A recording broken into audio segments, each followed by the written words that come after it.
Hello everyone once again welcome back to my YouTube channel. फेरि पनि हजुरहरूलाई मेरो युट्युब च्यानलमा स्वागत गर्दछु र आशा गरेको छु हजुरहरू सबैजना सन्चै आरामै हुनुहुन्छ होला भनेर र म पनि यतातिर ठिकठाकै छु भन्नु पर्यो। र आज चाहिँ मैले 2-4वटा यस्तो प्लान्टहरू लिएर आएको छु जुन चाहिँ हजुरहरूले इजिली ग्रो गर्न सक्नुहुन्छ अनि इजिली हजुरहरूले कटिङ गरेर लाउन सक्नुहुन्छ। र अहिले चाहिँ म यता ससुरालीतिर छु अनि हामी चाहिँ अस्ति लगभग 2-3 दिन भइसकेको छ आएको। अनि हामी चाहिँ ठ्याक्कै माघे सङ्क्रान्तिको बेलामा चाहिँ आउनु पाएको थिएन किनभने मम्मी बुवालाई चाहिँ मामा घर पठाइदिएको थियो अनि मम्मी बुवा आइसकेर चाहिँ हामी आएको थियो।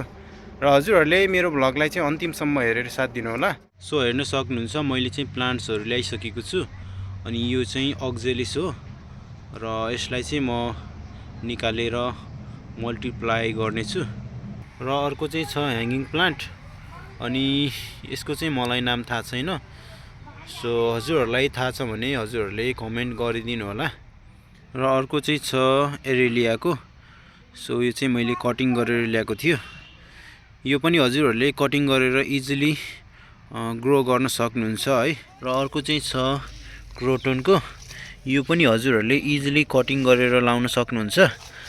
अनि यो अर्को चाहिँ छ आल्मान्डाको। सो हजुरहरूले यो पनि इजिली हजुरहरूले कटिङ गरेर लाउन सक्नुहुन्छ। अनि अहिले चाहिँ म माटो बनाउँदैछु है। सो यहाँ चाहिँ माटो छ है अनि यसमा चाहिँ अब मल लाउनु पर्ने हुन्छ र मैले चाहिँ मलहरू लिएर आएको छु यसमा माटोमा मिक्स गर्नुको लागि। अनि यो चाहिँ हो हाम्रो यता चाहिँ एकचोटि राँगा पालेको थियो अनि त्यो राँगाको चाहिँ यो मल हो। अनि अर्को चाहिँ छ राइस हस्क। सो हजुरहरूले हेर्न सक्नुहुन्छ यो चाहिँ राइस हस्क हो। एकदमै राम्रो हुन्छ माटोमा मिक्स गर्नको लागि चाहिँ। सो हेर्न सक्नुहुन्छ म चाहिँ अब यता माटो बनाउन जाँदैछु।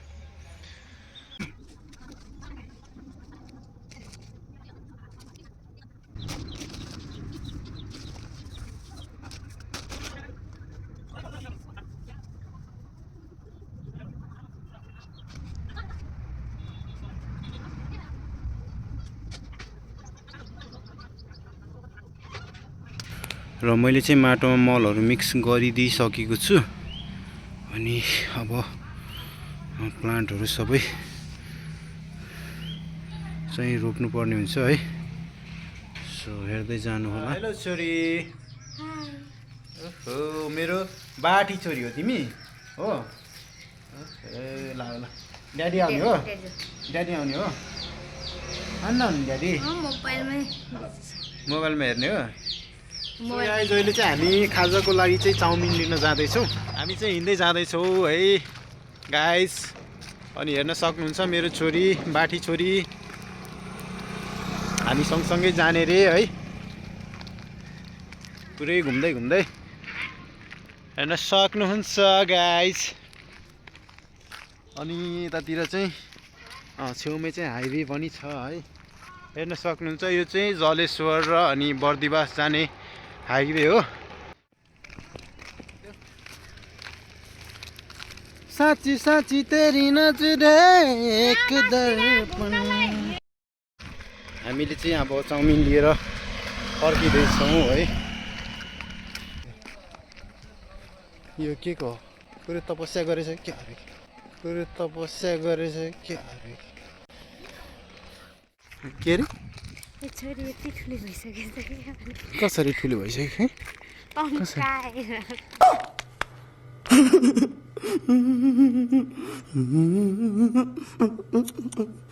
तन्काएर ठुली भयो रे।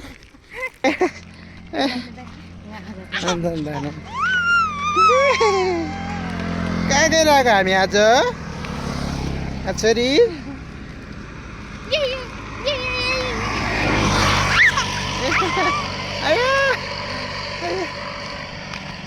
डेडी कहाँ गइरहेको हामी भन्देऊ न सानो। खोइ बोलेको खोइ तिमी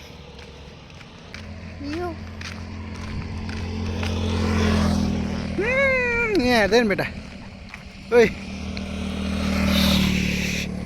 ये हाँस्दै हाँस्दै के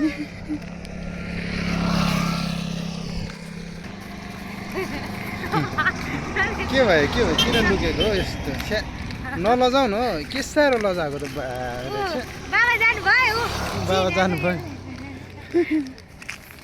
के साह्रो लजाएको हौ यस्तो बुढोको यस्तो भ्लगमा त यस्तो आएर है हेल्प गरिदिनु अच्छा हमको सिखा रिया है भ्लगलाई सघाइदिनु होइन बुढोको भ्लगलाई ब्लगलाई के भलाक भुलुक पारेर सघाइदिनु कैसे कैसे लोग रहते हैं यार यहाँ पर। चलो तुमको पागल कुत्ते का गाड़ी उठा के ले जाएगा बता रहे हैं हम। अब जे गरेर सघाए पनि तर सघाउनु चाहिँ पर्छ होइन होइन गाइस भएको छु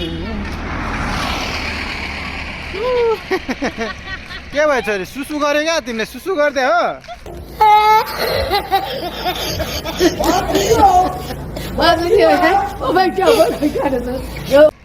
ला अब ड्याडीको जिउभरि पुरै सुसु गरिदियो पुच्चीले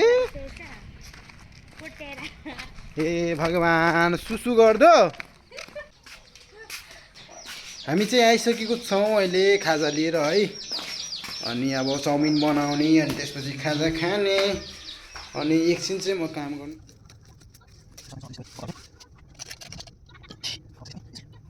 हेर्न सक्नुहुन्छ अक्जेलिसको चाहिँ यस्तो बेसारको जस्तो चाहिँ डल्लाहरू हुन्छ यस्तो बेसारको जस्तो हेर्न सक्नुहुन्छ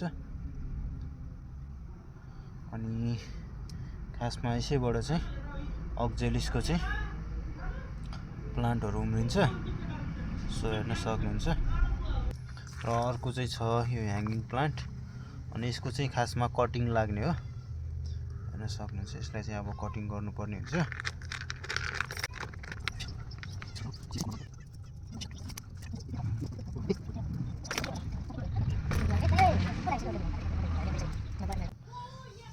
यो चाहिँ अक्जेलिसको हो यसलाई चाहिँ पुरा है कति ठाउँमा हुन्छ कति ठाउँमा पुग्छ यो चाहिँ मल्टिप्लाई हुन्छ हेर्न सक्नुहुन्छ अनि यो चाहिँ ह्याङ्गिङ प्लान्ट हो सो हेर्न सक्नुहुन्छ यसरी चाहिँ कटिङ गरेर हजुरहरूले मल्टिप्लाई गर्न सक्नुहुन्छ अनि इजिली प्रोपगेसन हुन्छ यो चाहिँ सो गाइज हाम्रो चाउमिन चाहिँ तयार भइसकेको छ है अनि चाउमिन बनाउने व्यक्तिलाई पनि देखाइदिउँ न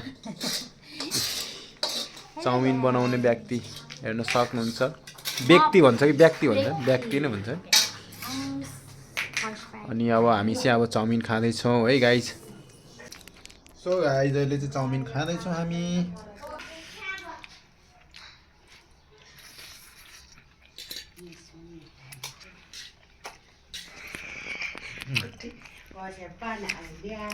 मेरो छोरीले पनि पुरा चाउमिन खाँदैछ नि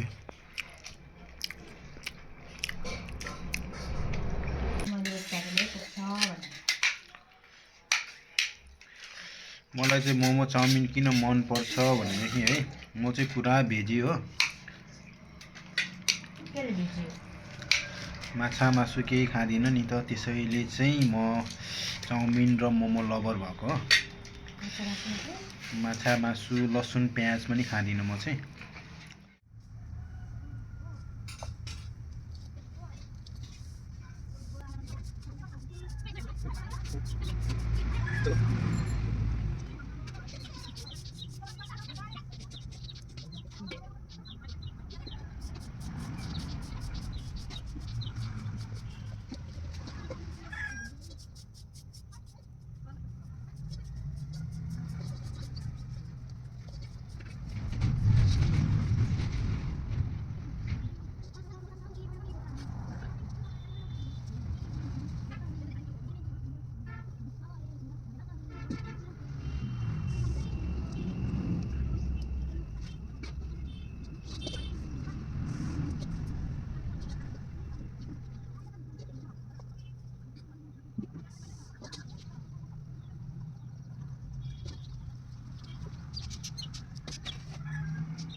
सो मैले चाहिँ सबै रोपिसकेर पनि अनि पानीहरू पनि लगाइदिइसकेको छु। यहाँ पनि मैले पानीहरू लगाइदिइसकेको छु है। अनि यहाँ पनि छ कटिङहरू सबै। अनि यहाँ चाहिँ क्रोटनको राखेको छु यस्तै छ। अनि लगभग रात पनि पर्न लागिसकेको छ। हेर्न सक्नुहुन्छ मेरो नर्सरी चाहिँ यतातिरको यस्तो छ है। बर्ड अफ प्याराडाइज पनि मैले राखेको छु है। यो चाहिँ अब एकैचोटि ठुलो ठुलो बनाएर चाहिँ सेल गर्ने हो। सो हेर्न सक्नुहुन्छ स्नेक प्लान्टहरू। अनि यहाँ चाहिँ रेड म्यारिगोल्ड पनि छ है। र अब यो ग्रिन हाउसलाई पनि रिपेयर गर्ने सोच गरेको छु है। अनि यहाँ चाहिँ अलिअलि पामको भेराइटिजहरू पनि छ है। सो हेर्न सक्नुहुन्छ किङ पाम, क्यामेडोरा पाम अनि एरिका पामहरू पनि छ है। अनि यहाँ चाहिँ यो पाम नयाँ पाम आएको यो चाहिँ एकदमै राम्रो हुँदो रहेछ। अनि यसलाई चाहिँ म अलि ठुलो बनाएर चाहिँ सेल गर्नेछु। र आजको लागि मेरो भ्लग चाहिँ यति नै हुनेछ। अनि हजुरहरूले मेरो भ्लगलाई चाहिँ अन्तिमसम्म हेरेर साथ दिनुभएकोमा थ्याङ्क यू सो मच भन्न चाहन्छु। र हजुरहरू यदि मेरो भ्लगमा नयाँ हुनुहुन्छ भने चाहिँ मेरो युट्युब च्यानललाई सब्सक्राइब गरिदिनु होला। र सबैजनालाई take care, see you, good night, bye by.